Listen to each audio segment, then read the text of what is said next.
تیسرے روز بھی وقفے سے گرج چمک کے ساتھ بارش کا سلسلہ جاری. موسم خوشگوار. مختلف تحصیلات میں ہوئی موسلادھار بارش نے قحط کے ستائے تھری باشندوں کے چہروں پر مسکراہٹیں بکھیر دی.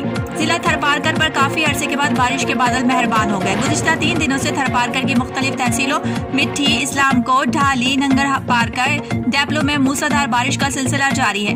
وقفے سے گرج چمک کے ساتھ ہونے والی بارش نے قحط کے ستائے لوگوں کے ہونٹوں پر مسکراہٹیں بکھیر دی ہیں.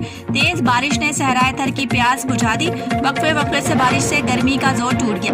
فصلیں اور درخت پھر سے ہرے بھرے ہو گئے. بارش سے علاقہ مکین خوش ہو گئے ہیں. اسی سلسلے میں تھری باشندوں کا کہنا تھا کہ اس بار بارش دیر سے ہونے کے باعث کاشت کی زمینوں پر فصلیں نہ ہونے کا خدشہ ہے. وقت پر مطلوبہ بارشیں نہ ہونے سے 2 ماہ پہلے کاشت کیے گئے کھیتوں میں فصلیں ختم ہو گئی ہیں. مال مویشی کی مختص چراگاہیں بھی لوگوں نے آباد کر دی ہیں. رہی سہی چراگاہوں پر حالیہ بارش کے باعث گھاس اور چارہ ہونے کی امید ہے. باقی گرمیوں اور قحط کے باعث پیدا ہونے والا پانی کا بحران ختم ہو جائے گا. لوگ اپنے گھروں میں بارش کا پانی جمع کرتے ہیں اور اسے کئی دن تک استعمال کرتے ہیں. دوسری جانب بارش ہوتی ہے.